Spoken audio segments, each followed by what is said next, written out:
Hello, hello, hello, everyone. We are now live on YouTube, Twitch, and Facebook.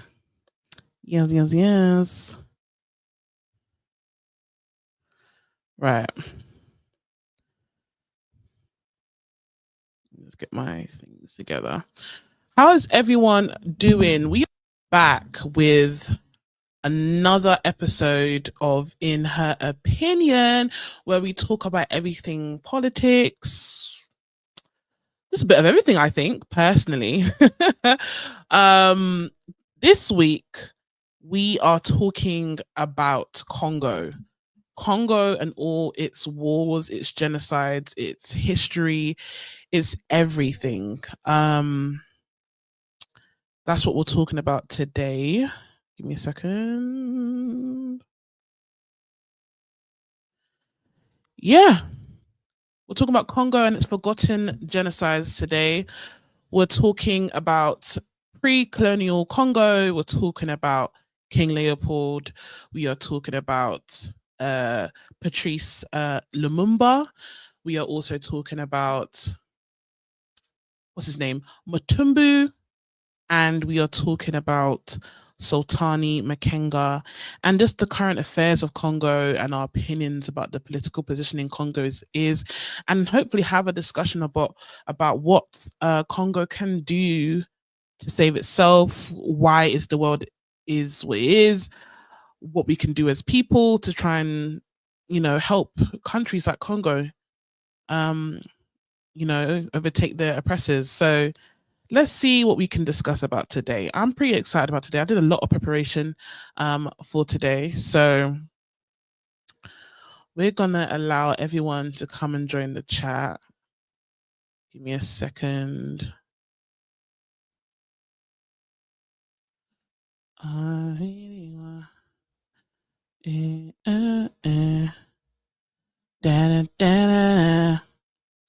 It is a Monday evening. I hope everyone had a good day at work.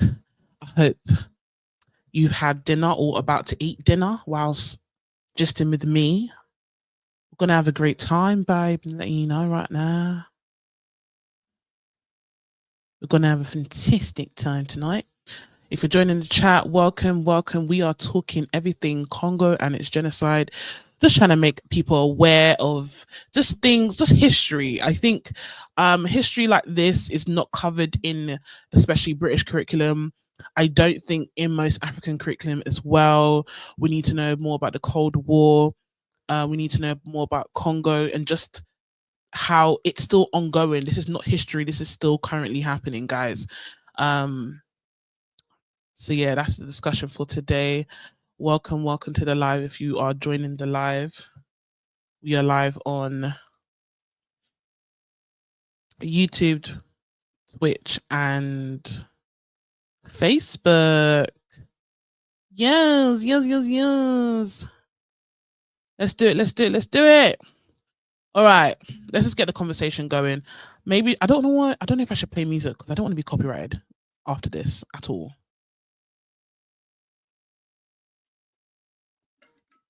Oh, in the cup today we got dilute to taste.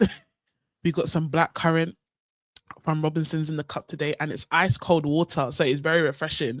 I'm just lubricating my whistle right now because we're about to go into detail. All right, Alexa, play some R&B for us. I'm gonna play it really low because I don't want to be. I don't want it to be. Ugh. Copyrighted in here. Welcome to the chat if you're just joining. Today we're talking about everything Congo, Congo's genocide, the history of Congo, and just to put some history knowledge on everyone. I am a learner. Trying to understand all this politics stuff as well myself. So if you guys got any new information, let me know. If I say something wrong, let me know. But I have done some extensive research in the meantime. So I feel pretty confident of what I have put together. And we're just going to present and see how it goes. So let's start off with pre-colonial Congo, because I think that's where we need to start. How did Congo look like before people started grabbing everything? Till people discovered the resources and start chopping everything. That's where we should begin. How about that? Let's do that. So, um, Yeah, welcome back. Make sure you subscribe to my YouTube channel if you're on YouTube. If you're on Twitch, follow me on Twitch. And if you're on Facebook, you can follow me on there too. So you know when I'm on live also. It'll be a shame for you to watch this live, enjoy it, and not follow the person who put this together. Support your girl, okay? Support her. Right. So today we are taking a journey back in time to explore one of the most powerful and fascinating pre-colonial African empires, the Kingdom of Congo. And that's what it was called pre-colonial times, Congo with a K. Okay. I believe the Kingdom of Congo existed from 1390 to 1891, and it was located in parts of Angola, the Republic of Congo, and Western DRC, which is what does DRC stand for again? Wow, my brain is like a sieve. We're gonna Google that in a second. But yeah, that's what we have so far. So that's what it was called pre-colonial times. It was just called a Kingdom of Congo. Yeah. It had different leaders. It was more divided into smaller states. And reflected a lot of how a lot of Africa was at the time kind of distributed. There were a lot of kingdoms, there were a lot of villages, and there were chiefs and everything. And that's kind of how things happened at that time. As we know, during between 1390 and 1891, slavery came into play, and the Portuguese were the main perpetrator when it came to Congo. I find it funny how Portugal is very like quiet nowadays. They're enjoying their Lagos and Algarve right now. I don't hear Portugal really screaming out when it comes to that UN stuff and when people ask for reparations, because Portugal, I think the big three were obviously the US, but US was discovered pretty late. How old are America right now? I think America's like 200 years old, something like that. But United Kingdom, France, and Portugal were doing their big one. Yeah, especially in the 1400s onwards. So yeah, they're very quiet now, aren't they? Very, very interesting. But before they started ripping Congo to shreds, that's what they were called. As we know till this day. So this is over about 1,000 years now. Is it 1,000 years? How many hundreds? Yeah, about 1,000 years now. My maths is terrible, but you know what I'm trying to say.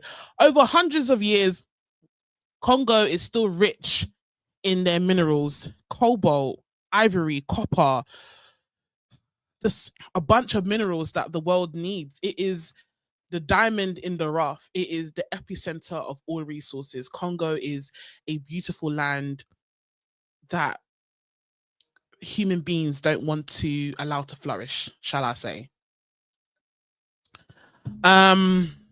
What else about Congo? In terms of religion, Congo started as a traditional African spiritual system. A lot of us were, until the West wants to come in and say they want to cleanse us. Words that the West like to use at the time was barbaric, even though they were the ones who were the barbarians. But yeah, no, African spiritualism. That's what they were. That was their type of religion at the time. And then the Portuguese came in and in the late 1400s and brought Christianity, Catholic, that type of vibe into Congo. In my passing with Congolese people, I grew up in North London, and if you know North London has a heavy community of Congolese people. Big up to you. A lot of my friends growing up were Congolese. I'm still friends with a lot of Congolese people. They are such a tight community, it's crazy. And in terms of religion, when I say they hold Christianity on their head, out of all the Africans, I think they're one of the top three when it comes to Christianity. Congo knows a good Bible. Do you know what I mean? And this is the effects. This is hundreds of years later. And even if it's not their religion specifically, you can tell as a people, they're very unionized, and they love spirituality. And you can see that through and through. So them being, whilst, crusaded into a Christian religion, didn't take away their spirit as Congolese people, and you can see it to this day. I'm being totally honest with you. Moving on to the types of trade and imports that they had at the time. Currently, if you're joining the live, welcome, welcome. We're talking about pre-colonial Congo at the moment. This whole live is the interesting journey of how can I say, how Congo has been treated, the genocides that it's had. But we're starting from the very beginning because I think it's very important. So we've just spoken about what was Congo, like what were they called originally, how it came together, religion, governance, that type of vibe. We're now moving on to the trade system and global networks when it came to Congo. Yes, as I mentioned briefly before, they exported ivory, copper, palm oil, raffia cloth. I don't know what that is. If you know, let me know what raffia cloth is kola nut, which is very familiar across the African diaspora. And sadly, they were involved in some slavery, enslaving people as well.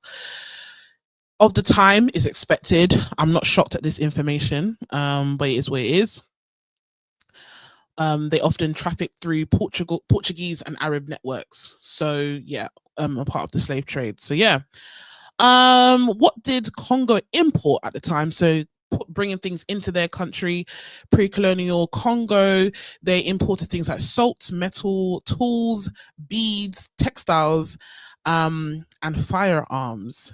You can see the stark difference. So I've noticed that whenever I deep dive into African countries, they're always giving out resources, natural resources, and they're always taking back weapons. Do you find that strange? I think we need to deep dive into that, like just the trading over the years. Why is it this constant pattern? You know. Yes, if you're joining the live, welcome, welcome. If you've got any comments, any questions, please just drop them in the comment section. I will see them, and yeah, we'll go from there. If you're liking what you're hearing so far, make sure you follow on whatever platform you are. Currently, we are live on Twitch, YouTube, and Facebook. Yes, yes, yes, yes, yes, yes.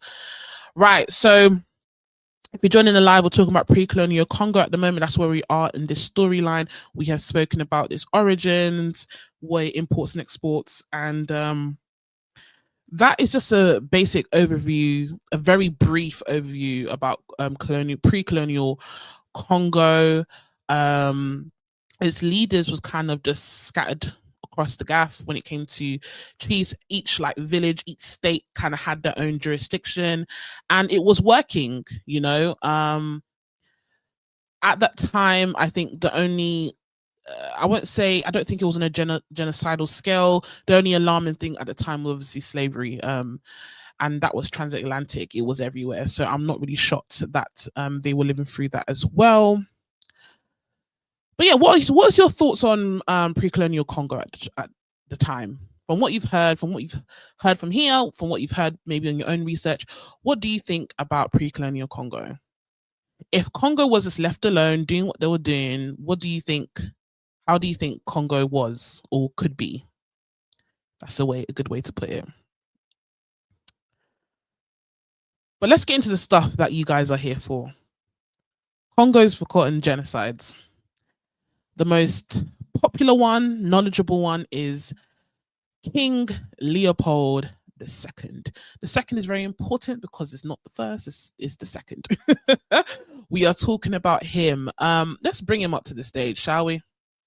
Let's see how this tyrant looks like.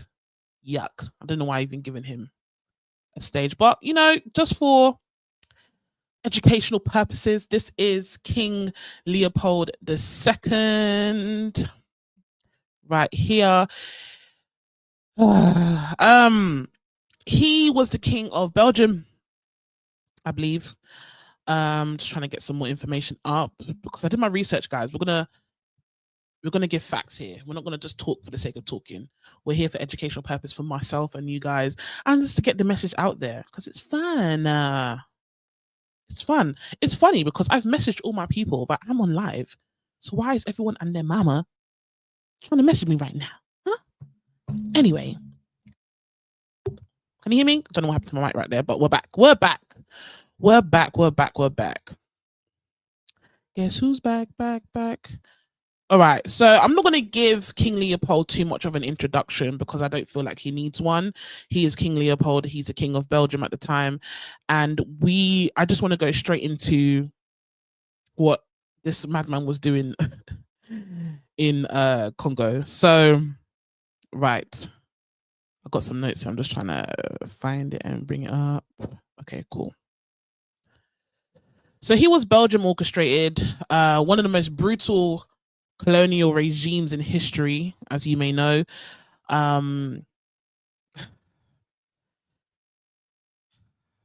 This one's going to be hard for me to go through simply because every time I read my notes, I just get angered every single time. But yeah, so how did the genocide that King Leopold II, how did he go about it? So basically, in 1885, he managed to convince European powers at the Berlin conference. This conference was the one where they divided Africa with no Africans in the room. But in this conference, he somehow convinced them to recognize his work in Congo to look humanitarian. Like he wants to do humanitarian work. He reflected it as bringing civilization into Congo, i.e., like bringing in Christianity.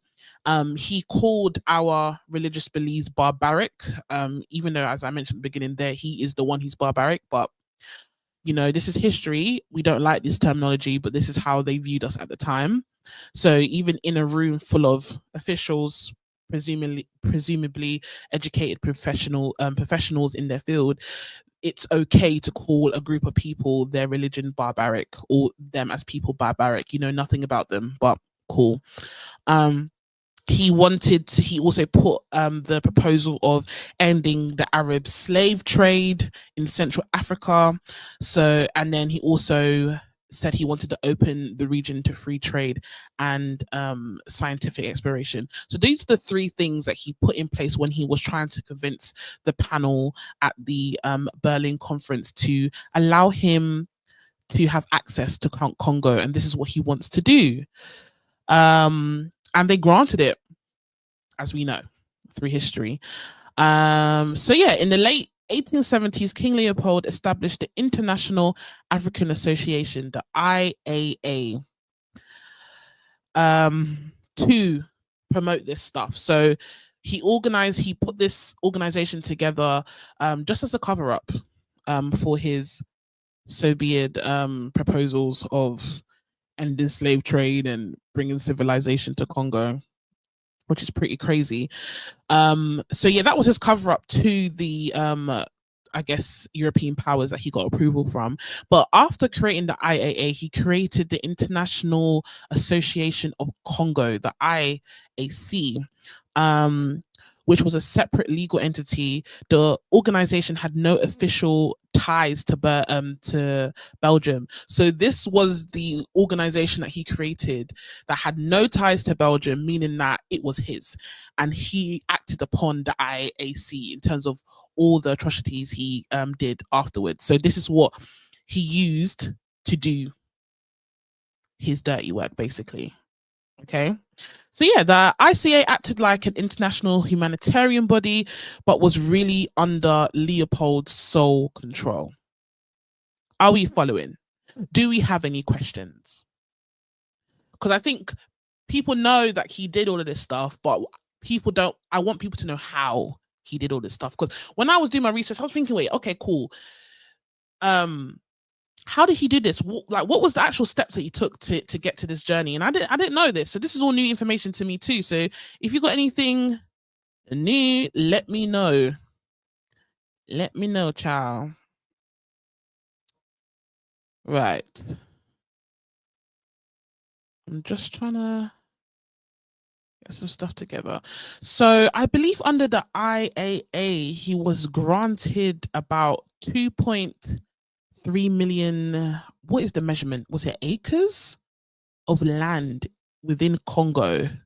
One of them being there's a river in Congo. I can't remember the name of the river, but that was that allowed him to have trade access as well. And I was trying to wonder how they were able to give him land. But obviously, with the Berlin Conference, 1+1=2. So I'm assuming within that agreement and the way they divided Africa, he was able to acquire that piece of land. But let me know in the comments. Let me know what you think. So I'm trying to gather my notes together. I don't want to skip anything. But yeah, so that's what King Leopold did. That's how he kind of wiggled his way into Congo. But how did he do it on the ground? He was boots on the ground. He was bums on seats. He's actually doing this crazy stuff. So he's not on the field doing madness. So I'm gonna call him a hitman because he initiated the killing of so many people and coercing so many tribe leaders into believing whatever treaty, trade agreement that he wanted. And his name was Henry Morton Stanley. This person basically was hired by King Leopold to explore and map the Congo, negotiate treaties with local chiefs who were often decepted or forced into signing them. And when I read this, I was really, really wondering why these local chiefs and everything were signing them. I understood there's probably like coercion and promise of this and trade agreements, but to come to find out that these trade agreements were, I mean, I'm not shocked, but the fact that they were written in European terminology, European English, how do you expect people who are not from Europe, probably have never stepped foot in Europe, don't know how to communicate with you, understand these clauses, obviously, and this is why they did it. So they were using different types of terminology within their contracts with these local chiefs, and they didn't understand. They didn't. So yeah, the question is, why would African leaders sign treaties they didn't understand? Because people be like, well, your chiefs and your leaders signed it, and well, here's why: because they were misled, they were coerced, and they were manipulated. Most local leaders couldn't even read European languages. European agents often didn't translate accurately when trying to negotiate things. And this is why, I mean, at the time, this was pre-anything, pre-internet, pre-anything. So they could only trust the word of a translator at the time. So you need to understand the resources are limited, in some cases, they verbally explained it differently. So they might have said, okay, what does this mean? And they'll just say, just saying bullshit. Absolute cap, just nonsense about these contracts. If you're joining the live, welcome to the live. We are talking about everything Congo genocide. We are currently on the topic of King Leopold, and we are currently discussing how physically, quite literally, how did they do this? Get access to the land? How did they find these resources? How did they do all of this? And right now we're talking about how African leaders, the local chiefs, statements, government, governors, or whoever was governing the land of Congo at the time, how did they just give it away? And I think a lot of ignorant people will think they just gave it away, and that's not the case. Maybe there were one or two people that understood what they were getting into, and maybe they just took a bribe and left. But I personally believe, and this is just a trust thing, that they were misled, and they were. There's no way, so I think the last explanation in terms of why African leaders signed these, obviously we know they were misled and manipulated, is that they were verbally explained differently. So they will say things like, this is just a friendship or a trade agreement, you're agreeing to protection, not surrendering your land, So that's the type of language that was used to basically land grab. What Henry Morton Stanley, so if you don't know who he is, Henry Morton Stanley, it was the man that was on the ground trying to navigate and negotiate the land of Congo at the time. And they were just lying in trade for their land. And in truth, these were just land grabs disguised as alliances. So yeah. So we're gonna go into a bit of the genocide and the activities that King Leopold enforced in Congo a little bit. Let me know what you're thinking on the live at the moment. Any questions at the moment before I move on? I feel like I'm just at a presentation at work. This must be a little chit chat, guys. Come on, come on. Let's have a talk. Let's do that. Let's do that. If you're joining the live now, welcome, welcome. We are live on YouTube, Facebook, and Twitch. And we're talking about the Congo genocide at the moment. So far, we have spoken about pre-colonial Congo. What else have we spoken about? Yeah, pre-colonial Congo. We have spoken about, we're speaking about King Leopold II. And we're just trying to get a gist of how things happened. It's gonna get juicy, guys. We're heavy. It's gonna get juicy. I promise you. Let me come back to the stage because I need to get this man off my screen. Yucky. Yuck. Get rid of him. Get rid of him right now. Okay. If you're joining the live, thank you for coming. Make sure you subscribe to my YouTube channel to know when I'm live again. I know I keep looking at my screen, but the camera's right here and I should be looking at the camera a lot more. I'm so sorry. Right. So let's talk about the enslavement and the terror King Leopold put on the population of Congo. Guys, this is not good. This is not good at all. And it's annoying because we're seeing this thing happen over and over again. And we know why. We're going to go into it. I got a whole theory, but we're going to go into it. So, Leopold's Congo Free State. So, that's what it came under. We know that he created the IAA in terms of having ties to Belgium, but he created the IAC to govern for himself. And when he navigated these lands with the help of Henry Stanley, with those trade agreements, so they were trading off land with these local chiefs, manipulating them into thinking that they're getting one thing but they're not getting it, blah blah blah. It then created a whole a new piece of land called Leopold's Congo Free State, and that's how he got control over Congo, essentially. So trading things with local chiefs for land, and a lot of those local chiefs or governors or kings, whoever, didn't understand what they were getting into and stole the land. The only thing I would highlight is that I haven't done my full research, but I will say that I really, really wish, because it still happens now, I really, really wish that at the time there was some more connection between states and villages when it came to Congo and Africa as a whole. More community, because it seems as though like a chief will rule this piece of land and that's it, and no one knows what's going on, or the communication wasn't as strong. And I know at the time there's no technology, there's no anything, but there has to be some sort of communication to know who's on the land, why are they here, what's going on, what did they do to you so they don't do it to us. There need to be some sort of allyship within the land itself. And I feel like if it was stronger, I'm not saying that there wasn't any alliances within the land of Kingdom of Congo, but if there was a stronger sense of unity within the land, I feel like there would be some space of this possibly not happening, or not happening to the extent that it did.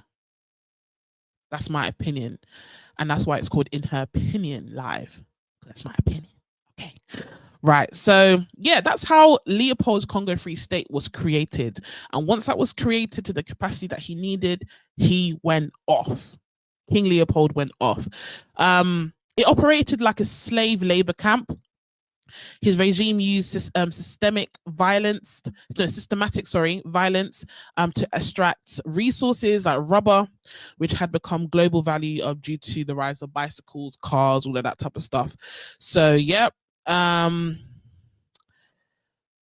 Leopold's private companies, such as the Anglo Belgian Indian Rubber Company, so the ABIR, So these were the companies that he created again to sell these resources. So he would get his slaves to get the resources, have his own private company. So he owns the land now. Then he has private companies that he's selling them, probably not paying them anything, free labor, obviously, and obviously selling them and keeping the money to himself. I'm thinking, bro, they're not gonna bury you with this money. What are you doing here? What are we doing? When dictators of some capacity does things like this, it confuses me because they're not going to bury you into the ground. How much money can you chop on one plate? How much chicken and rice can you eat? God. Or is it just a power thing, or is it just because you feel like you can do it? I don't understand. Anywho, I digress. So yep, so these were the companies that Leopold made under his Congo Free State to help sell these resources that he was finding on the land. And failure to meet these quotas, so if his slaves / laborers didn't meet certain quotas, and I'm sure the quotas were ridiculous at the time, they had very violent punishments. And we know what that means. Their arms, legs were cut off. I do have images, and I want you guys to see it. If you've never seen these images before, I'm going to show them in a second. I do apologize. This is a trigger warning. They are pictures that has been circling the internet, so they're not as graphic as you think. But yeah, let's just see the damage. This is real. These are real people. Let's see the damage that this man was doing. So here's one. Here is an image of, I don't know who this is, but I'm assuming he's just like a soldier, an officer. And this Congolese man here, with his arm cut off, and I get emotional when I see this. That's why I did a trigger warning, but I didn't know the trigger warning had to be for me. But yeah, this is what he was doing to people. Next picture. Children with their arms cut off, guys. This is not funny. I don't want to swear, but this is not funny. This upsets me gravely. Like, I can't explain how much seeing these images hurt me. Oh, slavery was just ages ago. Oh, this happened ages ago. Well, here's the proof.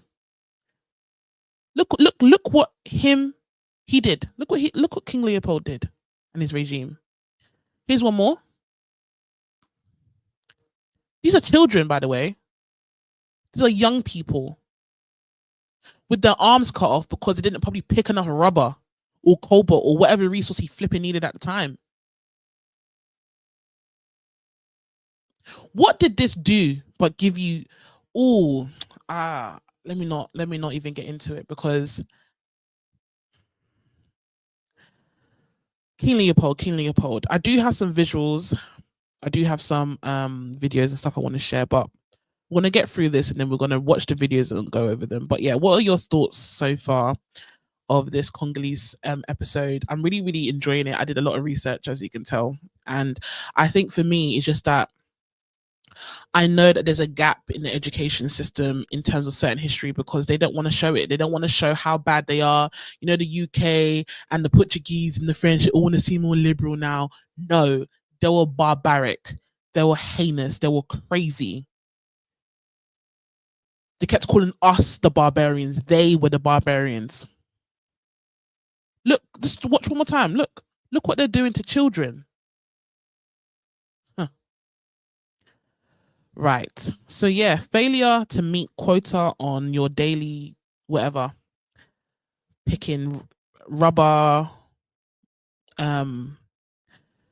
that's what will happen to the laborers, the slaves. Mate. What else happened in the regime? Entire communities were held hostage, often with family members detained to ensure compliance.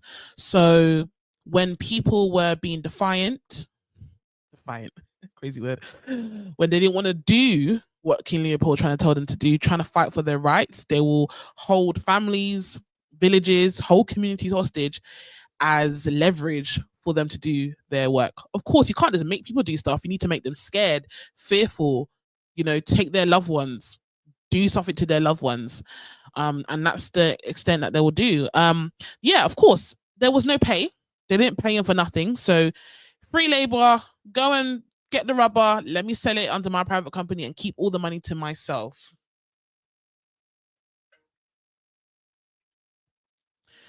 That is what King Leopold was doing. So, yeah.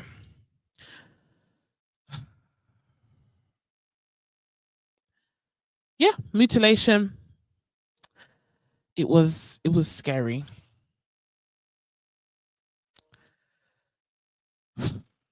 Sorry, I'm just trying to process everything right now. The mutilation happened to anybody and everyone. It happened to men, women, children. They didn't really have an age bracket either. So they did a lot. They did a lot to a lot of people. But it was just mass killings and burning when they didn't get what they wanted. Raids, rape, all of it. The R word, sorry, should I not say that word? I don't know if that's PC now. I know all the words online are changing, so the R word is now grape, and the other words are like essay and stuff. So I'm trying to keep up with it, but it is what it is, you know. So yeah, there was no discrimination against who got killed, who got chopped up. Nobody. Their homes, their crops, everything was burnt. It got to the point where they had to work for him because all their resources, their livelihood was burnt down to the ground. They needed some way to eat and live. So sometimes it was like voluntary because they had no choice. It wasn't voluntary, actually, it was involuntary, but because they burnt everything down to a crisp. So it was crazy. So with all the physical impact, the psychological impacts of burning people's homes, taking people's families, killing them, raping them, cutting their limbs off, was just long lasting effects. Families were torn apart, people were displaced, communities were destroyed, traditional leadership was undermined, cultures were lost. Just so many things were lost. Social systems collapsed, you know, villages, states, whatever the social systems they had at the time were gone. And there was just constant violence. People just lived in permanent fear because they were hiding from being patrolled, and they will run away and starve to death in the forest, and they'll watch their children get taken. And it was just craziness. It was absolute madness, guys. I can't really say anything any further. I don't know how else do you want me to say this. It was just, in their own words, barbaric, crazy.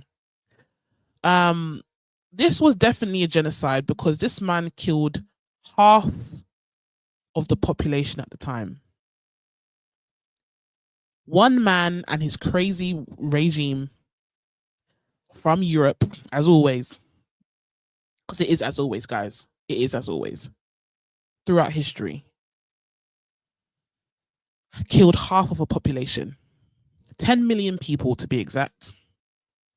They died from a various amount of things relating to this. So we're seeing these, what I'm about to say, we're seeing these patterns with Palestine at the moment. So of course, murder, so being shot and killed, forced labor and exhaustion, starvation. That's what we're seeing in Gaza at the moment, in Palestine.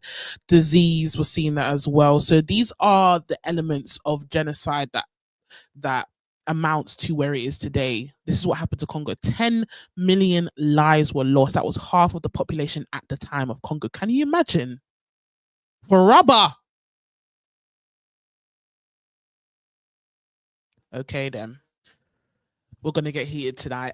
We're gonna get heated. We're gonna get heated.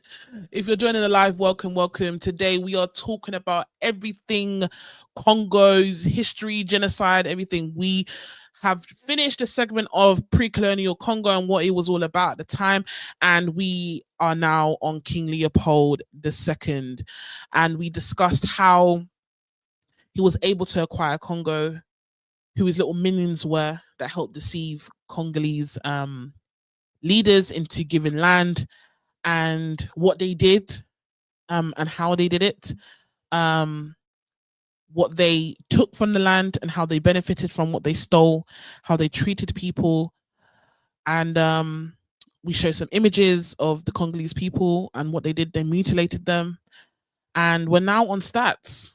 As I revealed, 10 million people were killed in Congo, half the population at the time, due to murder, forced labor and exhaustion, starvation and disease. And this is what happens. So, guys, what are you thinking so far? I have some quotes, a quote, from an eyewitness report that was made. It was from a soldier. So it was more like a whistleblower thing. This individual said, if you don't bring enough rubber, we'll cut your head off and your hands off. So we fled into the forest. They found us.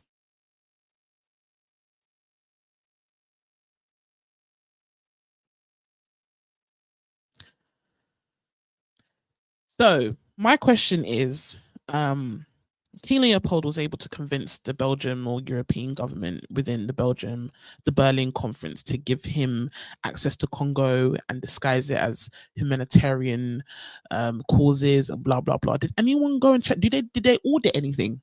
I wonder how the paperwork was at the time. I'm not too sure, but no one came to come and see. Oh, how you doing, King Leopold? How's it going? We're seeing you bring all this money. I want to see how you're making all this money. No one. I didn't really research on how it was whistleblown and how it was blown up, but I think he just probably got too cocky and kind of lost, control over his empire that he was trying to create here. But oh, I do have information. Sorry. So he was exposed by an activist called E.D. Morel and Roger Casement. These people exposed King Leopold. I need to do more research, but that's what I have here noted down. But yeah, so I'm assuming there was just a bunch of whistleblowers telling him, because there's no way. I don't know how long did he go. When did he start his reign? 18 what? Was it about 30 years? I think it was about 30 years, guys. Hold on. 1885, it started. And Leopold surrendered the Congo Free State in 1908. My maths is terrible, so we're going to whip out the calendar quickly. 23 years he did this. 23 bumper clot, ras clotting, pussy clotting years King Leopold did this shit. Crazy fucking work. How the hell did that happen? Because I'm pretty sure he's a king, right? So he's going to dinners, he's going to, events. He's not talking about his endeavors at all to nobody. No one decided to do one audit. No one gave a shit. That's why. No one gave a shit. Wow. Wow, wow, wow, wow, wow, wow, wow, wow. But yeah.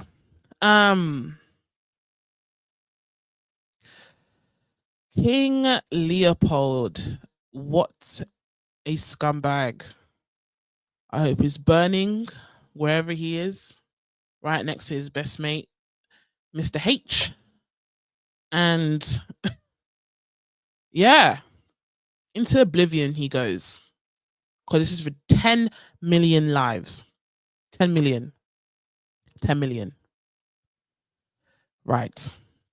So that's the second part of all this. That's the first genocide, King Leopold. Let me know what you're thinking at the moment.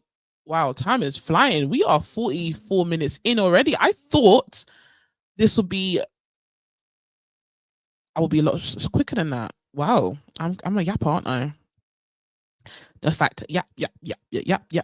Okay, cool. So what happened between King Leopold and the next leader? So as you know, especially during like the early 50s to 1960s, a lot of African and Caribbean countries was granted independence. So that's what happened to Congo as well. But between 1908 and I think 1960 for Congo. Congo was obviously surrendered to Belgium, so yeah, I don't think they had much. They had like a prime minister or anything at that time in Congo, but the prime minister at the time that took over during the independence was Mr. Patrice Lumumba. Now, before we go into Patrice Lumumba, I want people to understand what communism is, because I don't think a lot of people understand it, and I didn't fully understand it until I did some of my research. So I want to share with y'all. Before we go into Patrice Lumumba, we're going to talk about what communism is. Right. So, does anyone know what communism is? Class, no? Communism, what is it? Come on, let's whip out our books. Let's chat GBT it, whatever you need to do before I start just you guys. If you're joining the chat, welcome, welcome. We are talking everything Congo and genocide. We have spoken about the pre-colonial times of Congo, and we have now spoken about King Leopold II. We are now going into recent history that people might know more about, but for the youngins, I think this is necessary to understand what communism is first. Since no one has said anything in the chat, that is totally fine. I don't mind at all giving you the definition. So, give me a second to try to find the definition. Right. So, what is a communist? So, this is an individual that believes in communism. Yeah. A communist is someone who supports communism, a political and economic ideology that aims to create a classless, stateless society where all property and resources are owned collectively rather than by an individual or corporation. So the opposite to communism is capitalism. So where everything's owned by private people and people can own their stuff and blah, blah, blah. Yeah. So right now in the West, mainly we are a capitalist society. I don't know what countries at the moment are in line with communism. I know at a point in time, China, Russia, and Cuba was. And it sounds great, right? So the origin of communism came from the Communist Manifesto, generated by Karl Marx. I think that's how you say his name. I don't know how to say the other guy's name, but you can Google it. But the Communist Manifesto, that's probably been through your ears one time, at one point in time in school, maybe, or in passing. And as I said, the structure of being a communist or communist, can't speak. The structure of having a society that is follows this communism infrastructure is basically being classless, stateless, all property and resources owned as a collective rather than individuals. And then the opposite to that is capitalism, as I mentioned. Now, the origin is from the Communist Manifesto, and it was, they believed, so whoever wrote the manifesto, who I think it was two authors, Carl and Friedrich, hopefully I said his name right. They wanted to stop the struggle between the rich and the working class. Eventually, the working class would rise up and overthrow capitalism and build a society where wealth is shared equally. And that sounds like a dream, but that's not what it's all about. It sounds like a whole bunch of Disney BS, to be honest.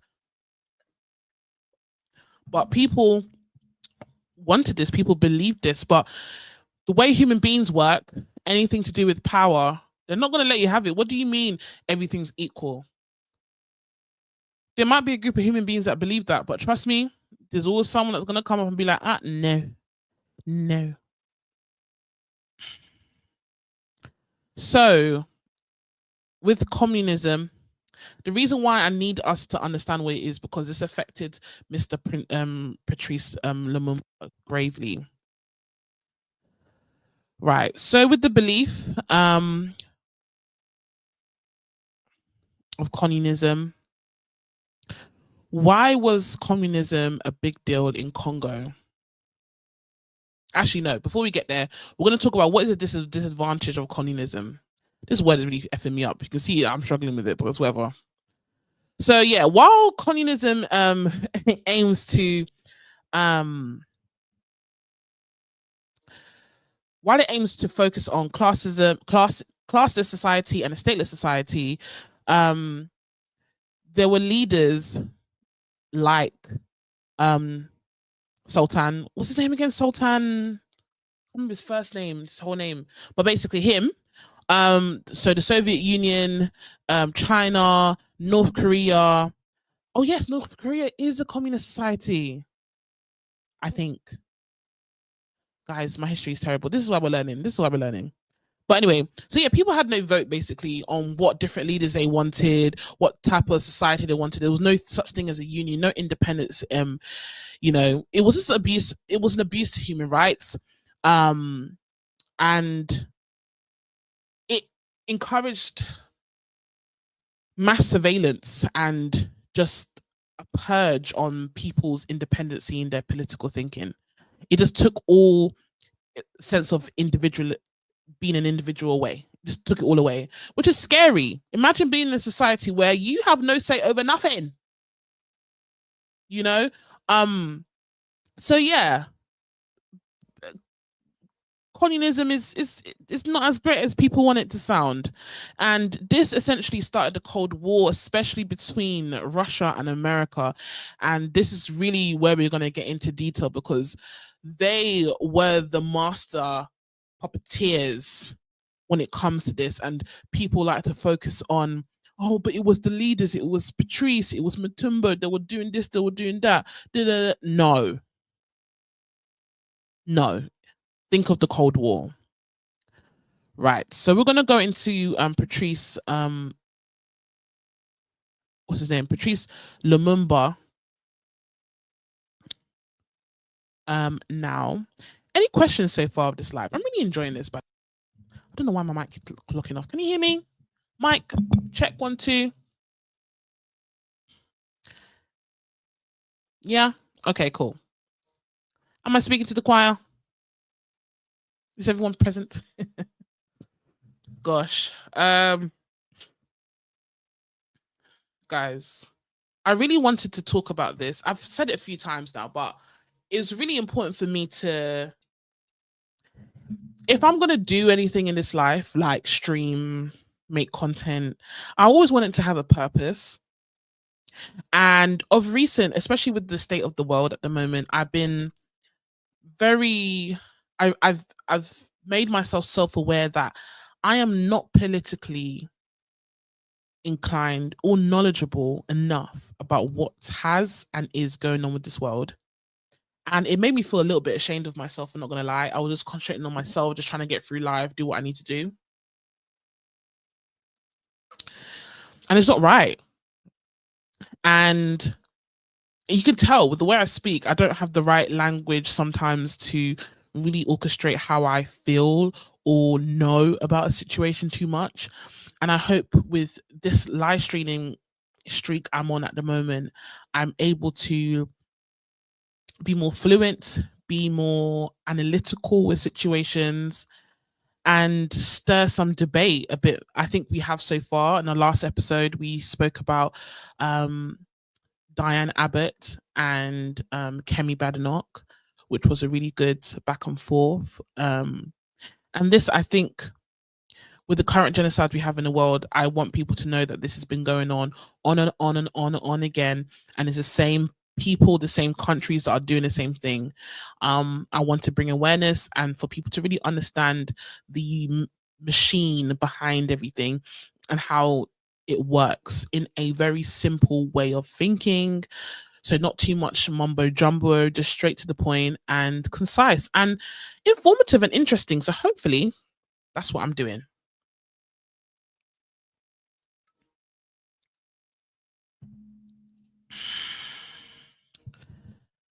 But yeah.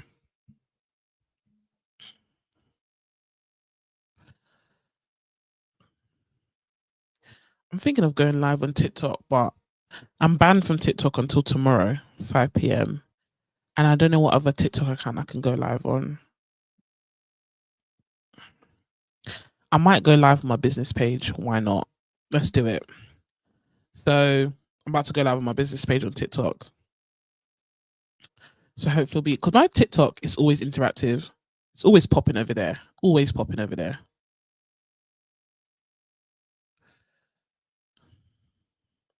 Let me set that up quickly. Stay there. I'm coming back, guys.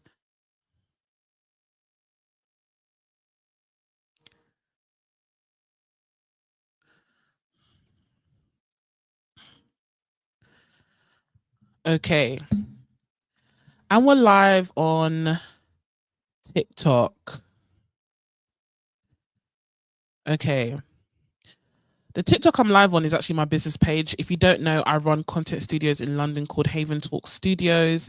It's based in East London and South London. I have 2 branches and we film everything content. We film podcasts, we film YouTube videos, we film makeup videos, we film all sorts. So yeah, Haven Talk Studios, make sure you follow it up, guys. Haven Talks Studios. If you want to know more, you can follow us. You can go to our YouTube, our website, sorry, www.haventalks.co.uk. I'm gonna put it in the chat now. Hold on. www.haventalks.co.uk. If you're joining on TikTok, welcome. Today we are talking, I have a series, by the way, called In Her Opinion, and we're talking everything Congo genocide at the moment. I thought I should go live on here because of my personal TikTok. I am banned until tomorrow because only God knows what I said on live last week, but it is what it is. We are here. Welcome to the live. Right, so if you're joining now, we've spoken about pre-colonial Congo. We've spoken about King Leopold II and his craziness. We are now talking about Patrice Lumumba. Patrice Lumumba. That's it. Let me bring him to the stage. I don't know why I didn't go on TikTok live from the beginning. I should have done that. But hey ho, we have Patrice Lumumba on the screen. If you're joining on TikTok, I am live on my YouTube page or Twitch page. It's Chloe Alexandra. Go there and you can see what I'm showing on the screen. I do not have a stream key to go live on TikTok, so you're not going to see what I'm showing everyone. But you can hear me anyway, so we're talking about it. So Patrice Lumumba, who is he? He is a he was the Prime Minister of Congo. He was the first Prime Minister of Congo after Congo was given its independence. He was smart, he was bold, and he was fiercely independent. He just wanted Congo to be free. He just wanted Congo to be free. See, when you just been oppressed for so long and you finally have power and you just want freedom for the people need to rest. And that's what Patrice Lumumba was all about.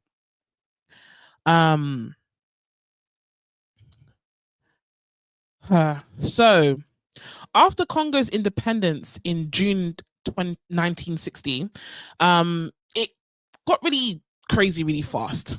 Okay. He just wanted real freedom for his people. But he was struck by like the chaos of the Cold War and the politics of it. Because basically, when it came to the Cold War, Congo was free, but the resources were still there. So everyone was kind of like, oh, I want some, give me some of that. And he had to basically control it, and it was very, very difficult for him. And the country itself was affected by it. So being a newly independent country, getting all the resources stripped away, financial resources stripped away from you by your previous colonizer, he needed help. So the first place he asked for help was from the UN. Then he asked the US for help and they both turned him down. If you're joining the live, welcome. Basically, I'm doing a series called In Her Opinion live on my YouTube page and my Twitch page, but I decided to come live on TikTok as well. You guys can't hear me through anything I'm doing right now. Basically, if you want to see what I'm showing on the screen, go to my YouTube page. It's Chloe Alexandra. But I thought it was necessary to come on here.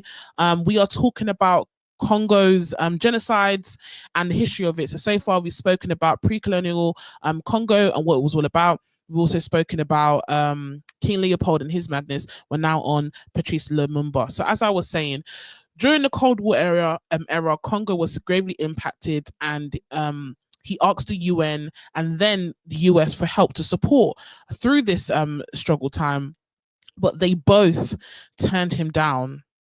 So in desperation for help, for financial help, Lumumba turned to the Soviet Union. So by no means was Patrice Lumumba a communist. He wasn't. He just wasn't. It was his first, ask for cry for help was from the UN, the United Nations and the US for help, and they both said no. So he went to the next thing. He went to the next best thing, and he said, "Hi guys, I just need some help." And as soon as the Soviet Union, decided to help them, or as soon as the US heard that, is that what we're doing? Congo is now, teaming up with the Soviet Union. We're not going to be doing all that. So yeah, if you're joining the live, guys, hey, I know I keep stopping and starting. For those who are remaining, I'm so sorry, but people are joining the live and I want to acknowledge them. We are talking about everything Congo genocide right now. I'm live on YouTube and Twitch. If you want to hear me clearly on the mic and everything, head over there. My YouTube page is It's Chloe Alexandra. Find me there.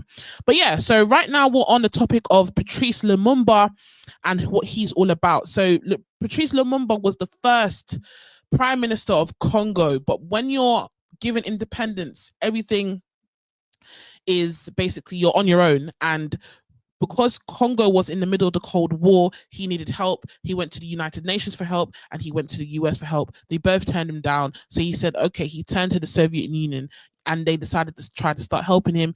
By no means was he communist, but when the US heard that Congo, that Patrice went to the Soviet Union, they had a problem, and basically they said to themselves, this guy gotta go. He got to get out of here, basically. He was seen as a communist threat. Even though Lumumba was never a communist, he just wanted help because of the Cold War. But that nuance of just help didn't matter.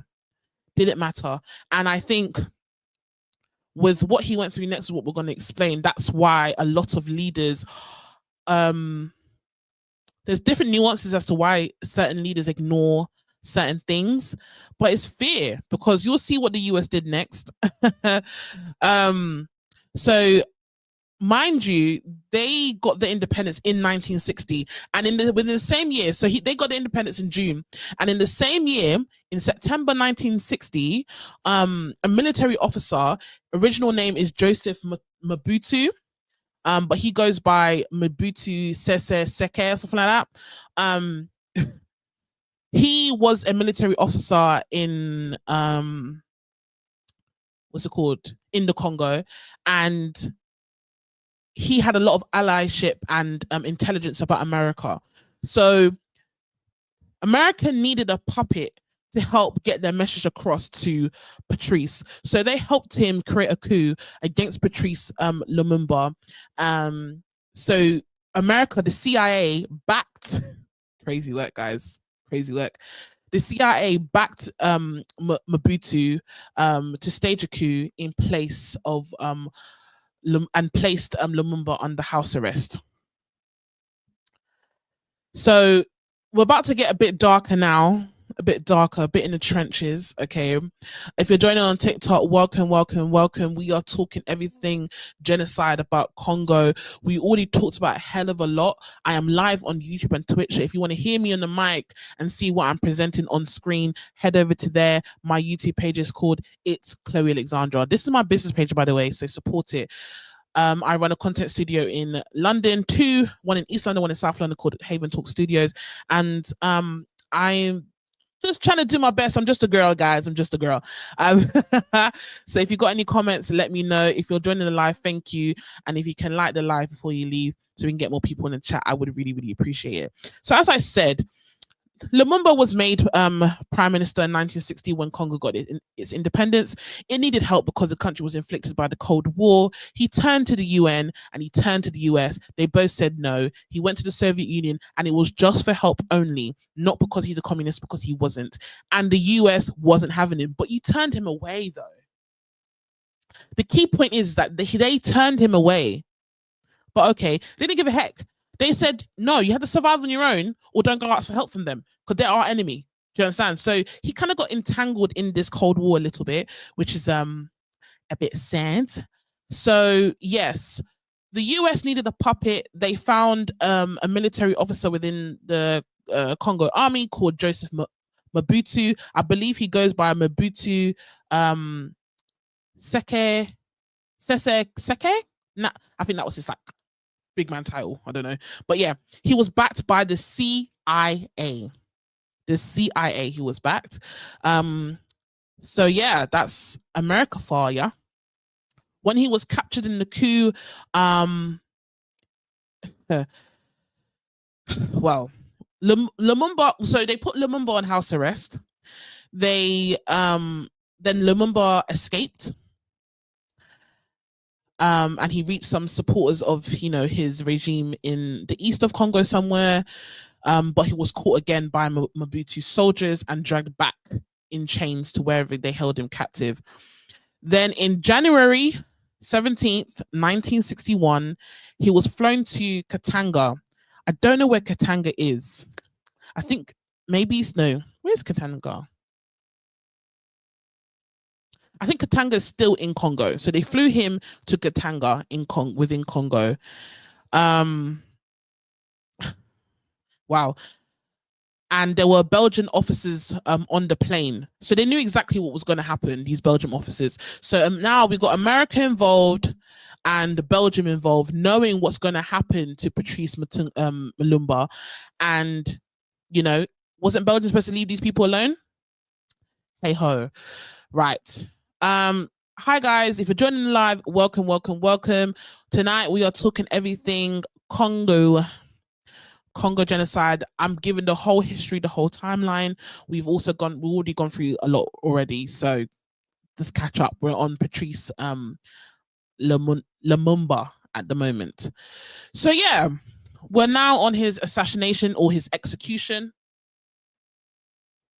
I don't know why Alexa's doing its business, but yeah, we have we're on his execution at the moment. Sorry, give me a second. Right. So we're now talking about Patrice Lumumba's assassination. So yeah, on the evening of the 17th of January 1961, in a remote bush area, Lumumba and his two allies, Maurice Mopolo and Joseph Kotito, were tied to trees and they were executed by firing squad of the Katangan soldiers under Berlin supervision. Berlin was their colonizers and they were the ones who executed the very first prime minister of Congo, Mr. Patrice Lumumba. But Lumumba was reportedly shot first, right in the chest, then his comrades were. Even though they thought, you would think that would be enough, they buried the bodies and the next day they went back to get the bodies up because they didn't want any like uprising. You know, they wanted us to get rid of him completely. And then the next day they came back, dug up the bodies, chopped them up into pieces and dissolved them in sulfuric acid. So they've already killed them. Then they decided to dissolve their bodies in sulfur. And they call us the barbarians, guys. Apparently we are the barbarians, but okay. Whatever. If you're joining the live, welcome. TikTok, we are live on YouTube and Twitch under my username. It's Chloe Alexandra. We are talking about everything Congo and Congo genocide. We're now on Patrice Lumumba. Okay, right. But a Belgian officer named Gerard Soete, then I'd say his name, later admitted this. He even kept 2 of Lumumba's teeth as a trophy. One of those teeth were only returned to Lumumba's family in 2022. 60 years later. These people are crooks. 60 years later, you kept Patrice Lumumba's teeth for 60 years. I believe it was discovered in 2016 and then they gave it to them in 2022. I think it was like in a museum first. Guys, if you're joining now, welcome. On the screen, we got the legend, Mr. Patrice Lumumba on the screen. I want to show you guys a video. We're going to go through it. This video just explains everything I've just said about Patrice, but I want to show you guys. Let's go. A gold tooth, which they took to Belgium and kept till only a few years ago when they returned the only remains left of Patrice Lumumba back to his country. And what was his crime? He opposed neocolonialism and he wanted prosperity for Congo. That was Patrice Lumumba's crime. He did not want France and Belgium and all these Western nations to dictate the future of Congo and all its resources. That was it. So yeah, guys, as you've heard,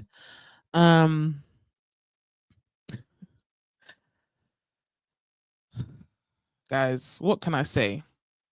What can I say? The man wanted help for his countries. The people who colonized him killed him. So they were bitter about that independence, weren't they? Now, as that man said in that video, Lumumba was killed because he wanted Congo. He wanted a Congo that was truly free, not just from Belgian flags, but from Belgian control. I'll say that one more time. Lumumba was killed because he wanted Congo that was truly, truly free.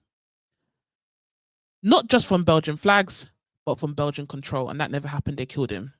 He wanted to nationalize resources, unite the country and make his own decisions. That terrified. That his ability to make his own decisions for a country that they gave back terrified Belgium and the West during the Cold War. But instead of supporting the new democracy of Congo, they chose Mobutu, a military dictator who would rule Congo over 3 decades. Mobutu was their puppet. I'm telling you right now.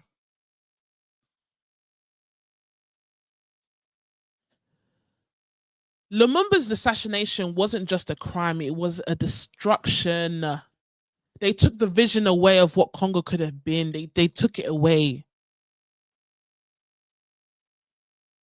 The vision of dignity, unity. Look at all the suffering they've had up until this point. King Leopold had them under his control for 23 years, killed half of the population, stole their resources, gave it back to Belgium, who didn't help them at all, continued to steal their resources, used the people. Belgium gave back their land. They had their first prime minister, and Belgium and the US helped kill him.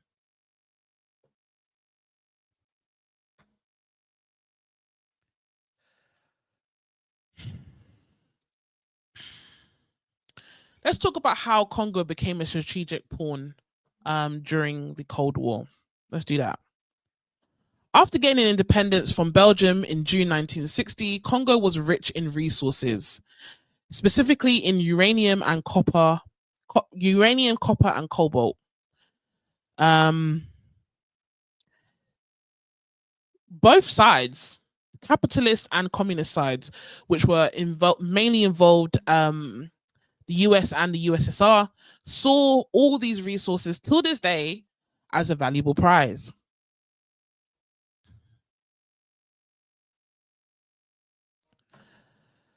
The US wanted to keep Congo in the Western capitalist camp and protect its access to Congo's uranium,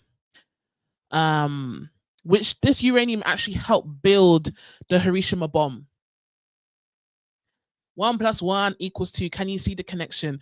The uranium within Congo that the US was trying to protect at the time was used to build the Hiroshima bomb. And then the Soviet Union wanted to support the anti-colonial movement and spread communism. Wow, can't speak today. Okay, we're going to leave that word alone because clearly that word's fucking me up. In Africa. So Congo basically became a battling ground. Not through like physical combat, hence the word Cold War, but through like intelligence, like cash and arms and political interference, like bribery and all of that stuff, you know? So, and yeah, and that's because all of that was happening. That is why Patrice needed the help. He was just thinking about his country and his people, but the opposing enemies who were having their own Cold War saw Congo as a playing ground. Patrice just wanted the new world and the stability and freedom, and they didn't want that. US thought if you don't help them, they will remain. They're not going to go to the other side. They went to the other side and they're like, whoa, you can't do that. You need to go now. We need to step in, basically. That's what happened. But guys, that's Patrice Lumumba. Are we following? Class, in attendance? How do we feel so far? It's intense, guys. It's intense, I believe, anyway. If you're joining the live, welcome. Today, we're talking about everything African Congo genocide. So we've spoken about what pre-colonial Congo looked like and what was happening at the time. We have spoken about King Leopold and his fuckery, and we have spoken about we've now spoken about what communism is, what a communist is. That also explained that Patrice Lumumba, who was the first prime minister of Congo, was not a communist. He just needed help, and how the Cold War basically set off the new economy that Congo currently is today. So I have briefly mentioned a name here and there called Mutumbo. Mutumbu, sorry. I think his stage, I'm gonna call it a stage name. His real name is Joseph Mutumbu, but his stage name is like Mutumbu Sese Seke. I don't really care to know what it actually means, because he did a madness as well. But yeah, let's talk about it. How Mutumbu ruined Congo and how the West used him like a puppet. Let's go. Welcome to my live. I'm using my business page at the moment on TikTok because on my personal account, I'm banned until tomorrow. I've been banned for a week because I didn't say nothing. I think these TikTok monitors, just crazy. Absolutely crazy. So I'm actually presenting using my microphone on YouTube and Twitch right now. So if you want to hear clear and concise audio, because I don't know how you're sounding on TikTok at the moment because I've got headphones on, you can head over to my YouTube page, which is It's Chloe Alexandra. If you're on the live, welcome to the live. Just like the live before you go. If you're going to head off, that's fine. Like the live. Thank you very much. I have started a series on my YouTube channel and Twitch channel called In Her Opinion, where I go live and we talk about everything politics, just a bit of everything. Do you know what I mean? Last week we spoke about Diane Abbott and what's her name? Kemi Bannock, and this week we're talking about everything Congo and genocide. As you can see, there's a pattern going on here. I have a few ideas of next episode. One of them being Margaret Thatcher and her reign, because she did the madness, and obviously the Israel and Palestine thing. It's still raw, it's still fresh, and I feel like that's definitely a space to talk about things. But yeah, we have gone through the history. We're almost there, guys. We are about an hour and 20 minutes in. So if you're in this live and you're enjoying it, please just like the live. I would honestly appreciate it. Make a comment. Let me know what you're thinking. The history is heavy. It's scary. It's sad. And it needs to be known. So before we go into, actually, no, I do have some clips I want to show you, but I want to talk about Mutumbo first. So let's go into Mobutu. I keep calling him Mutumbo. Why? Joseph Mobutu, that's his name, also known as Mobutu Sese Seko. Right. Yeah, so before he became one of Africa's infamous dictators, he was a young military officer in the country that was barely days old at the time. his when he took over. This is part. The story involves a lot of intelligent agencies. It involves a lot of resource stealing, betrayal. Just him being a big thief, basically, and his puppets just ignoring it because they get what they want because is what it is. You know what I mean? Right, so just picture this. It's 1960. Congo has just gained independence in Belgium. The country is rich in resources. It's still politically fragile. There is still ethnic divisions and just different movements, cold wars happening. But Mobutu, is it Mobutu? Yes, Mobutu. Guys, I need to get his name right because I don't want people saying, you keep saying his name, man. It's this, it's that. Because in my last one, I was really effing up people's names. I'm so sorry. I kept on effing up people's names. Mobutu was no ordinary soldier. He had built tight relationships with both Belgium and American intelligence agencies, especially the CIA.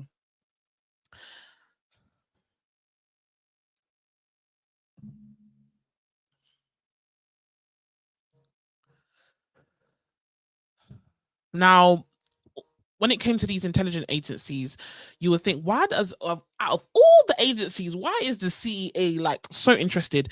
As I mentioned previously, the US as a whole wanted access to Congo's resources, copper, uranium, cobalt. And being one of the intelligence agencies for America, it made sense as to why the CIA was interested, because they didn't want those resources falling into Soviet hands, like at all. And obviously, we've spoken about Patrice Lumumba, so we're gonna move on. We know what happened. Mobutu put a coup, well, with the help of the CIA, had a coup on what's his name, Patrice. Belgium, with the help of Belgium officers and the CIA, Patrice was killed and dissolved in sulfuric acid. I think we need to always mention that, just to show how sick these people are. All for money and power, guys. All for money and power. And yeah, it's a bit scary in this dunya, guys. But let's talk about one of the most. Let's talk about him. When Mobutu became into power, he was in power for 32 years, and he renamed Congo to Zaire. But that name, I believe that name was taken away like in the 90s before he ran away and died somewhere. I hope somewhere cold.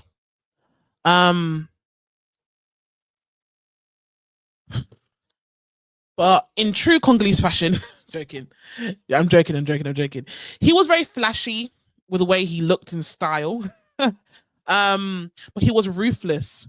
And was very charming with the West. He was definitely a good spokesman for Congo in terms of emulating the West and assimilating to the Western ways of living and how they wanted Congo to portray themselves on a global setting. Yeah, I think he was very good at that in his puppeteering. But behind the facade, behind him basically looking good and trying to have a good image with the people, he just destroyed everything. Congo at the time, and I still believed it's still rich in resources, but Congo was the richest country in Africa. It really was. I think still is, but everything keeps getting stolen from them, innit? Congo was the richest country in Africa, and I believe it still is. But let's talk about it. Ooh, ice cream truck. I don't know if you guys can hear that. It's cold for ice cream. Why are you out? What time is it? 8:30, and ice cream man's only coming now. Sorry, just outside my house just now. I'm just hearing ice cream truck, and it's 8:30. What am I gonna do with 8:30? Where were you at 3 o'clock? Or 1?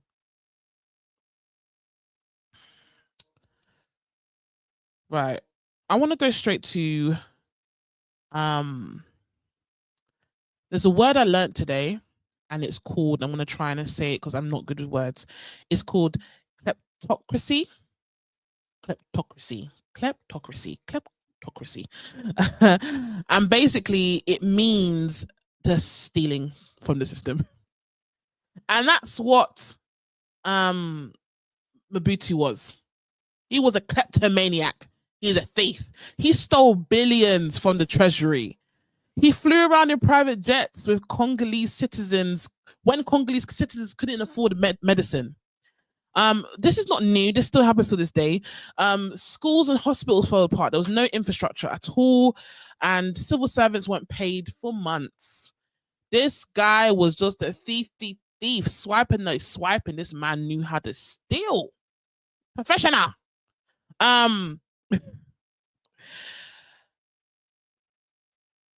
There's a quote that Mobutu said to his people. When people questioned why are you stealing so much from us, the quote that he said was, "You steal a little, you go to jail. I steal a lot, and I'm president." He had no shame. Let me show you how Mobutu looked like, because we need to see. Okay. Oh, there we go. If you're joining the live on TikTok, welcome. We are talking about everything Congo genocide. We have spoken about King Leopold. We have spoken about colonial Congo. We have spoken about the legend Patrice Lumumba, and now we're talking about this dirty man, this dirty twat, Mobutu. If you want to see the visuals I have, go on my YouTube page or my Twitch page. It's Chloe Alexandra. That's where you'll see all the visuals there. I'm currently using my business page because my personal page, I was locked out on live on TikTok. So we're here. Welcome. If you are a Haven Talk Studio user, hey guys. If you're curious about Haven Talk Studios, welcome. We are a content studio based in East London and South London. We do podcasts, photo shoots, audio books. We do a whole lot of stuff.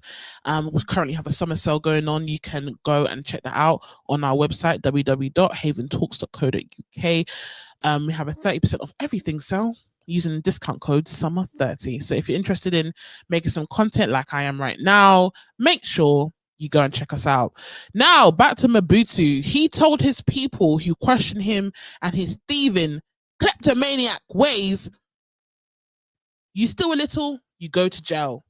I steal a lot, and I'm president. You know what? Yeah, at least he's not lying. He's telling you to his face, saying, you can't do nothing about it. You can't do jack diddly squat. The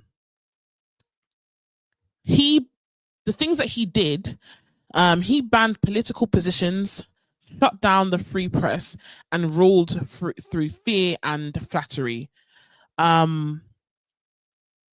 But he was an ally with, obviously, the Americans. The Americans kept quiet as long as they got what they wanted. He can do what he wants. That's what we see in today's world. Do you know what I mean? With the Palestine and Gaza situation, America was very, very hush. They were just like, you know what? Here's your guns, here's your ammo, here's your machines, here's your jets, here's your people. I'm gonna give this all to you. You keep doing what you're doing, and we keep doing what we're doing. Do your big one. And now, because of, thankfully, the beautiful world of social media and people being more politically literate, there's a lot of pushback. I think at the time, if they had this kind of pushback, I think half of our world problems may be reduced, at least slightly. But yeah, Matumba did his big one. But let's talk about a couple more things.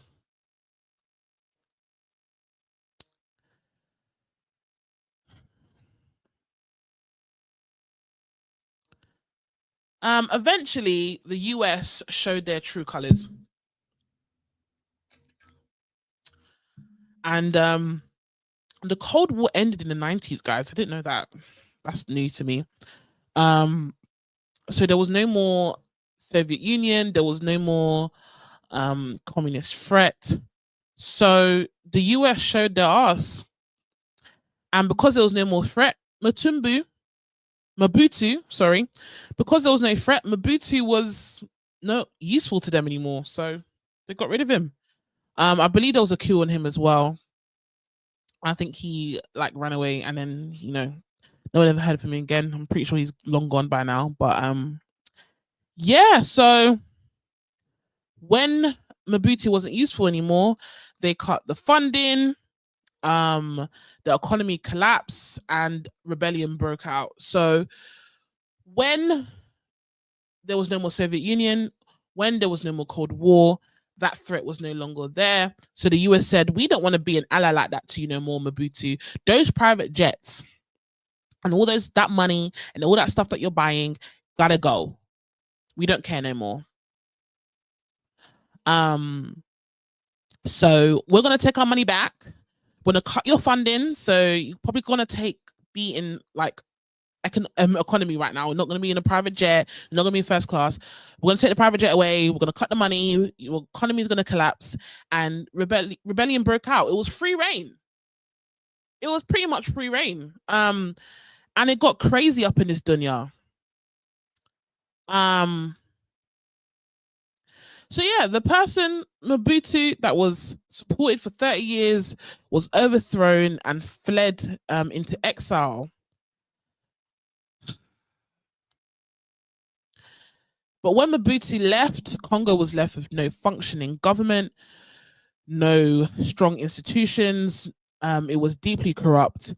And yeah, there was a power vacuum, which basically triggered some of its worst conflict that Congo as a whole and the world has seen since World War II.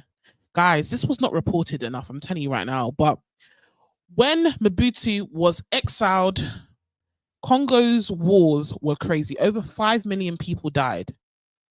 Another genocide. Over 5 million people died. Until this day, the Democratic Republic of Congo, so no longer Zaire, is still recovering from the chaos. But there is a regression. It's going backwards. It's back into free fall again.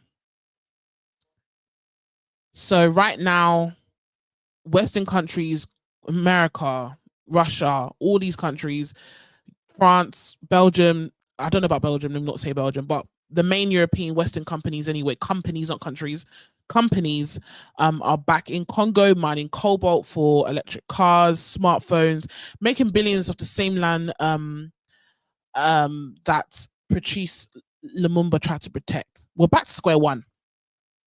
We're back to square one, but how it looks like is all these nice fancy companies, like what's Elon Musk's company called again? Why can I not remember the name of anything? What's the company called again? What is Elon's Musk car company, electric car company called again? It starts with a T. My brain is like a sieve. I can't remember. But anyway, companies like that going in there and just exploiting the resource of the country. Now there's a lot of new rules and regulations, so we know that there is a payment of some sort, but it's literally bare minimum. We're still seeing child labor happening. We're still seeing all of that. So let me show you guys of a clip that was sourced from Sky News. No fun. Baby, cry no Congo, no fun. All my people say no Congo, no fun. Look at him. Everybody say no Congo, no fun. All my people sing no Congo, no fun. Yeah, we cry every day, no Congo, no fun. You should be in school. All my people say no Congo, no fun. Crying every day, they be crying every day. All my people, they're hungry, they crying. My Lord, can you hear me sing? Come on, guys. What more can I say? They be working every day. All them kids, they deserve to have fun. Baba God, can you hear me sing? This goes out to my people. They are Guys, it's sad, isn't it? It wasn't nice to watch, was it? It wasn't nice to watch, was it? We're an hour and a half in. I'm really proud of timing. I thought I was gonna talk my life away, but we're getting through this. So what do you guys think? How should countries like the US and Belgium be held responsible for what they've done?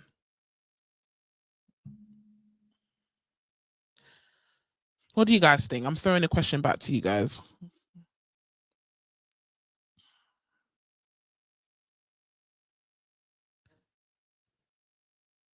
I'm throwing the question back to y'all. So yeah, that's where we are at the moment. Moving on swiftly. What's next? I want to talk about another fella. His name is what's his name? Sultani Makenga. So he is helping fuel the current crisis that's happening in Congo at the moment. Let me put that on the screen. If you're joining the live, welcome, welcome. We are talking about everything Congo, genocide. We have spoken a hell of a lot. We're an hour and a half in, guys. We've spoken about pre-colonial Congo. We have spoken about King Leopold and his madness. We have spoken about Patrice Lumumba. We have spoken about Joseph Mobutu. We're now talking about current affairs and how M23 is involved, how it started, who Sultani Makenga is. I am also streaming on YouTube, Twitch, and Facebook. So if you're interested, join us there. We're now moving on to Sultani Makenga. Who is he? Let's put him on the screen, y'all. Sultani Makenga. Sultani Makenga. This is who he is. Right.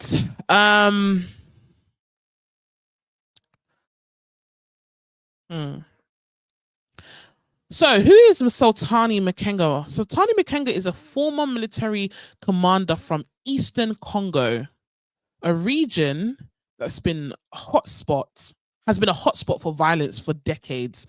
So, as we already know, after Mobutu, so I keep calling Matumbo. After Mobutu was exiled, Congo's been in disarray. And rebels appear within that disarray. There's been a second genocide of about 5 million people since the 90s due to violence in Congo. And rebels like Sultani has come to play to cause more chaos. So this man served in the Congolese army, but later became the leader of an armed rebel group called the March 23 movement, or otherwise known as the M23 for short.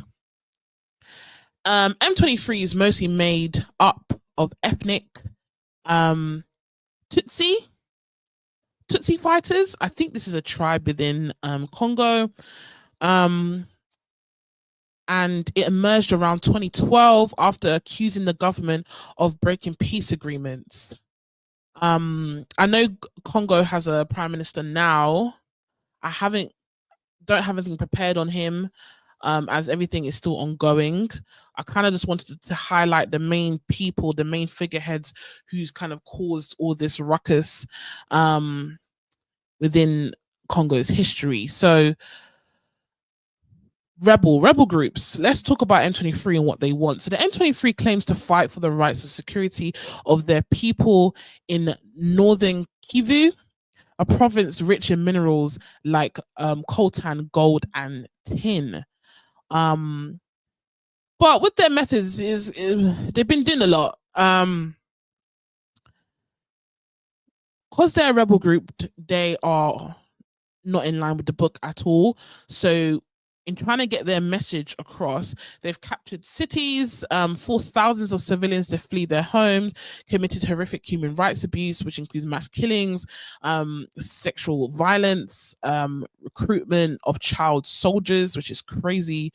And since 2012, when the M25 was put together, they have displaced over 250,000 people in Congo, in Eastern Congo alone, which is crazy work. If you're just joining TikTok, welcome. This is Haven Talk Studios TikTok page. I'm not using my personal TikTok page because I have been banned. So I thought, let me make, yeah. Oh, guys, I think my wire is a bit faulty. Can you hear me? Yeah. We are talking about everything Congo, genocide, everything. So that's what we're doing here tonight. We've gone through the whole history, guys. We've done everything. If you've got any questions, jump in. If you've got any points, jump in. Got any facts, jump in. But before you leave the live, just like it. Why am I burping somebody? Hold on. Gosh, is this juice? I am live on Twitch and YouTube at the moment. So if you're following me on YouTube, thank you. If you haven't, make sure you subscribe. I'm a mess. I'm spitting. I'm burping. I'm so sorry with all this bodily stuff that's happening to me right now. But yeah, we are currently talking about Sultani Makenga, who is the leader of one of the rebel groups in Congo at the moment called M23, also known as March 23. And I have said that just in Eastern Congo alone, since 2012, they have displaced over 250,000 people. This includes entire communities that had to uproot, forced to flee into overcrowded camps or neighboring countries, many without access to food, clean water, and medical care. I mean, that's what happens when people are displaced. This level of displacement has contributed to what some experts call a humanitarian crisis, with millions affected by ongoing violence. Of course, I mean, I don't know what type of governmental infrastructure Congo has at the moment. I know they have a prime minister in place, but the general crisis is, what are we doing with these resources, these minerals? What's going on with it? And everyone wants it, but this is what we're seeing kind of gonna slowly, hopefully not, but slowly happen to countries like Burkina Faso. When Ibrahim Traore came in play, he said, "Everyone out, get out." He said, "I don't want you here. Get out of here." And I feel like, I know Burkina Faso is rich in minerals as well, not as heavy as Congo. If it was, I think there would be a lot more stir up, but there is stir up in Burkina Faso at the moment. There's a lot of minerals that I know some French companies have stake in, and they're very frustrated about that. So we're seeing it happening again. Do you get one? That's what I'm trying to allude to anyway. So why is Sultani Makenga, who is the leader of M23, so controversial? Makenga has been accused by the United Nations of multiple human rights group as a leading attacks that have terrorized local communities. So basically a terrorist in some capacity. The UN is trying to create peace treaties and everything, but the M23 ain't having it. They just said, "F you, I'm doing what I want to do," and then just keep launching, destabilizing, and just constant attacks on the communities until the government listens and they get what they want. They don't care for peace. They want what they want, and that's it. There's no middle ground. It is what it is, and that's how they want to go about things. This conflict currently is not just in Congo. It's kind of spilled into neighboring countries like Rwanda as well. And yeah, that's the current affairs of Congo at the moment. So Sultani isn't just a rebel leader. I definitely feel like he is a major contender impacting the current world affairs in terms of being a big impact to Congo's current conflict. He is not helping the situation. He's making it a lot worse. And I won't be shocked if the US, what they did with Mobutu, the US did it with him. I won't be shocked. They've done it before. Why won't they do it again? I think right now, if Congo currently has a leader that wants Congo to be free again, that would be the threat. Because if Congo's leader currently does what Ibrahim Traore is doing to Burkina Faso and say, "Everyone out, this is ours, we're going to run everything ourselves," that is the threat that these Western companies have. So I won't be shocked if they use Sultani as a puppet to get what they want, because Sultani will get what he wants, and the Western countries and companies will do what they want. And it's a vicious cycle, guys. It's just an absolute vicious cycle. It's crazy. But I want to share some content. If you're joining on TikTok, welcome. We are talking about everything Congo. I have spoken about the last fella on my list, Sultani Makenga. So we're almost done, guys. The live is almost done. I can't believe it. Like, I really prepared for this. I'm really, really happy with where everything turned out. So yeah, I'm really proud of myself. Yeah, I've got some visuals, guys. Let's see some visuals. This is I don't know if it's a podcast, but this is a bunch of American fellas talking about how rich and how wealthy as a community and country Congo is. So let's have a look. If you're on TikTok, go on my YouTube page. It's Chloe Alexandra. You'll be able to see the visuals. Let's go. 100% of that is slave mined, and all of our smartphones and smart TVs and smart devices have coltan in it. Yeah, let's watch that one more time. Ugh.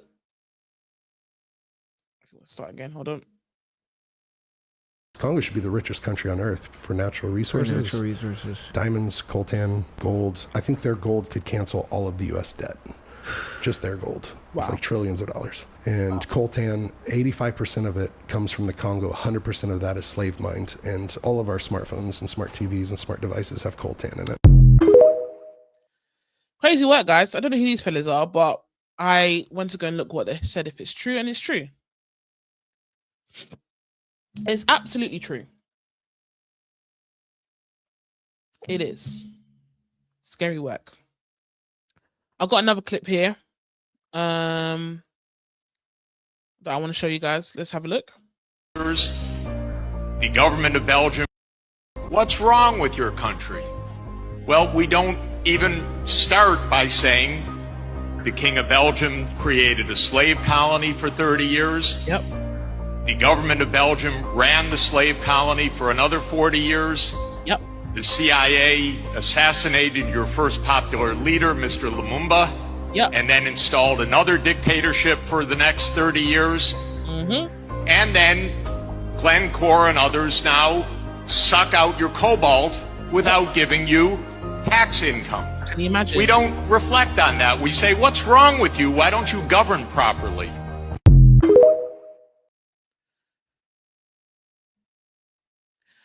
One thing I get from very ignorant racist people, if your country's so good, why don't you go back?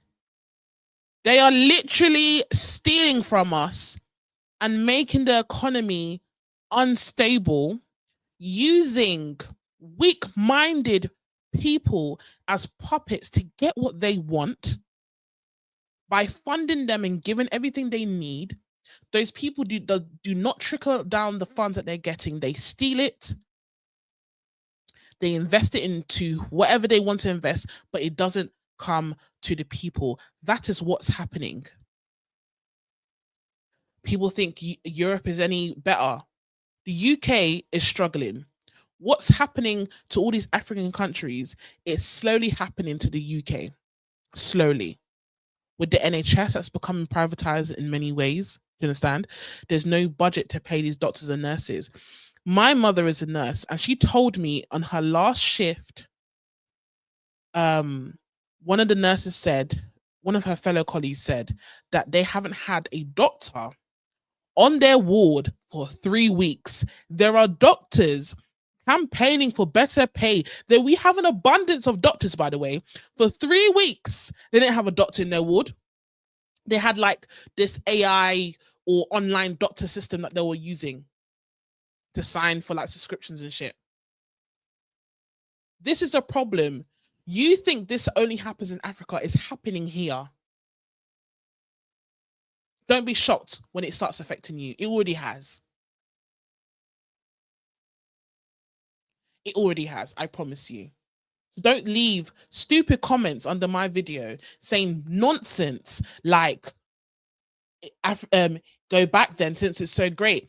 As a people, as anywhere, as any community, people are strong, people are united anywhere. We are people of the world. We are allowed to move freely. So if the country that you've made, the West has made unstable, is not stable for me and my values, I'm going to move over to the next so I can live the life I was meant to live. Do you think anyone who's migrated somewhere wants to leave their country? No, but it's unstable. And apart from economical stuff, let's just be real here. It doesn't always have to do with instability. Sometimes people just want sunshine. There's a lot of people leaving the UK simply because they want to wake up in the sun in the morning. Currently, we're in the middle of August and it's grey and rainy. Okay? So there's many reasons for migration in this world. There's war, there's economic instability, and there's just a new environment to start over again. So people, before you start speaking, I really, really, really, really, really hope that you start to do your research before you start being prejudiced towards people and attacking people for being in places that they were forced to go to because their land is being bombed on, stolen from.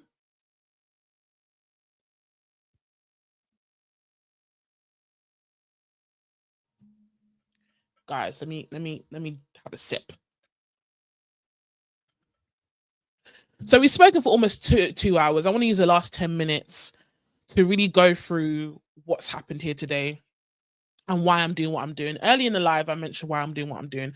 I want to be more politically literate. I want to understand the terminology, the language, the history behind things, because I believe in recent times, I have neglected the history of the world because I am so infatuated in wanting to live the life I want to lead. But all these things are preventing me from living the life I want to lead, i.e., bills that are not necessary, systems that are stopping me from opportunities. All of this stuff around the world is connected to every single one of us, including myself, and I just want to understand it a bit more. So this live, if you're on TikTok, it's cool. I'm on my business TikTok. So hi everyone. I'm Chloe. I'm the owner of Haven Talk Studios. We do have 2 content studios in London, and we have a great time there. We currently have a summer sale that's so guys, I have to plug myself in, guys. I'm looking at so many screens at the moment. But yeah, I'll probably do some more business stuff on here, but my personal TikTok page is oh, can you hear me? My personal TikTok page is banned from live at the moment. So I'm on here and I'm live streaming on YouTube and Twitch at the moment. So if you want to hear me like through the microphone properly, head over to my personal YouTube page. It's Chloe Alexandra, and you'll see me there on live because I'm sharing things on the screen. It's more interactive that way, but I thought let me come on live as well. But yeah, if you're gonna go, that's fine. Just make sure you like the live. Let's get more people in here. But when explaining the whole history of Congo's genocide and seeing the cycle go over and over and over again, it's exhausting. All because God didn't bless your land with resources. People like to use fictional stories like Wakanda as an example, but let's say Wakanda was real. Let's say Wakanda was real. Let's just say it was. Yeah. Did you see how beautiful it was? How happy the people were in their land with their, what was the mineral that was in Uganda? Wakanda? Vibranium. That's it. Look how happy and advanced they were. Not saying that's how Congo or all these other countries would be, but there will be some sort of reflection of that if people just left us alone.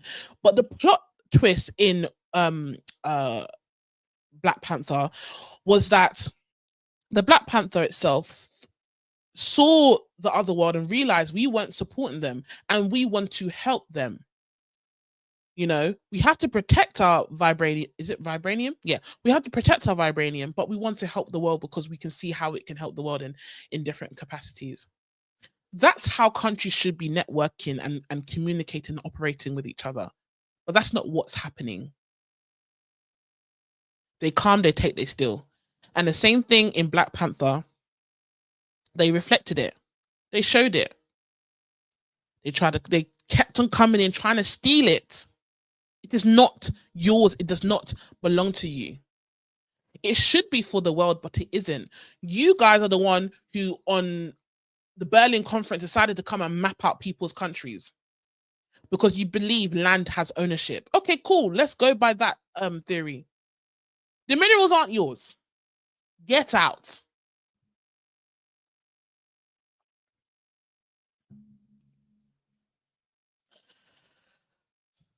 Guys, I think we reached the end of this live. I've said a lot.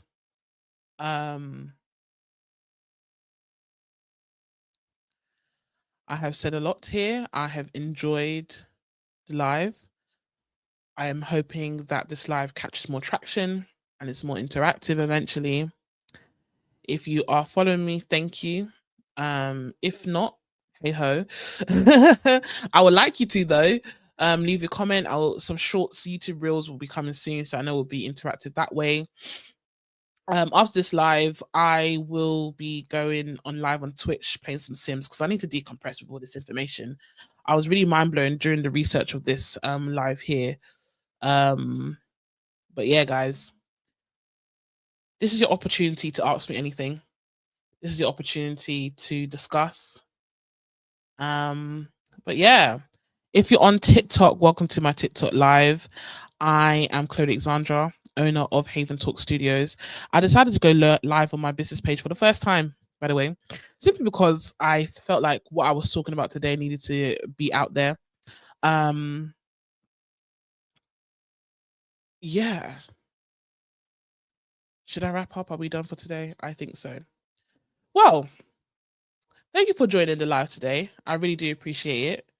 Hopefully you guys have learned something today.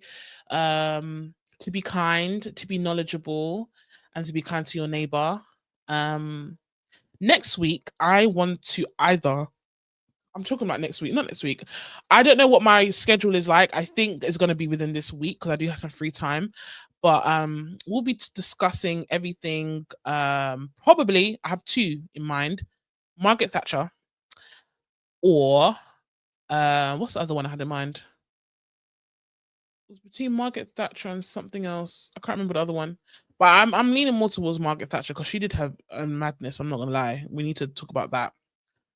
Wicked Witch of 10 Downing Street.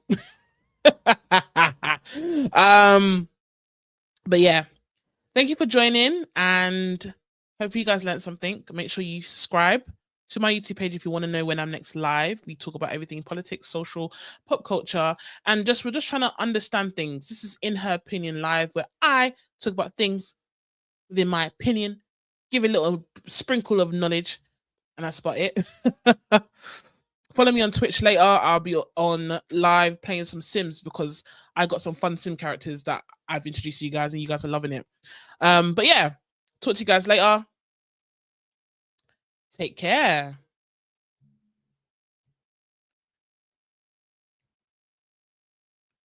Bye. I'm pressing end there. Okay, bye. Bye.